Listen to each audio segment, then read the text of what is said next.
Financial? Do you want me to take it or you? I can take it. Okay. So this year, there's always like a curveball, I feel like. We've had like they had like Sales tax, pandemic. And this year's little curveball was fee transparency laws. And this is a new set of laws that's being passed in states right now that requires events and other types of sales like Airbnb to put the all-in pricing up front. So the registration ticket fee plus all additional fees, so that consumers are informed of what they're actually going to be paying at the end of the day. And we listed the states that have currently passed laws. And in all these states, we have automatically enabled fee transparency on websites. We also added a feature so that any event can go in and enable fee transparency, even if your state isn't listed on this. And we've had several customers that have done this. I know there was a race series in Texas that did it, and they got really great feedback from their participants. It just strengthened the trust. Even though in most cases the fees aren't that big, I think it's just like a thing that more consumers are being exposed to and are starting to expect.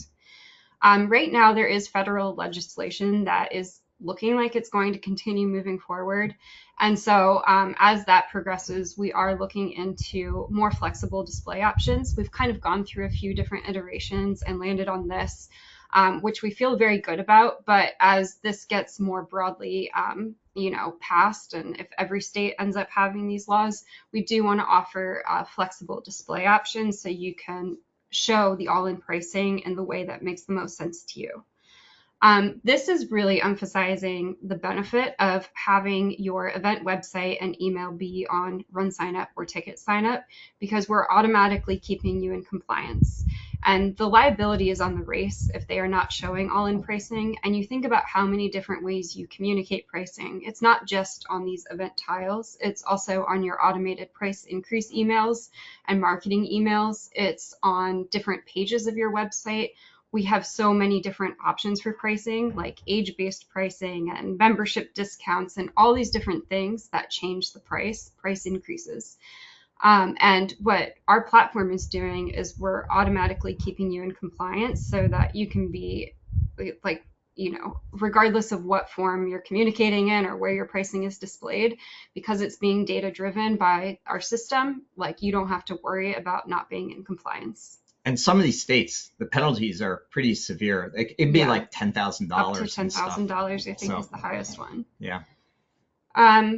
We're also doing a big project right now, upgrading Adyen, which is our payment processor. And some of the stuff is just in the background. It's just going to help us onboard customers more easily and efficiently.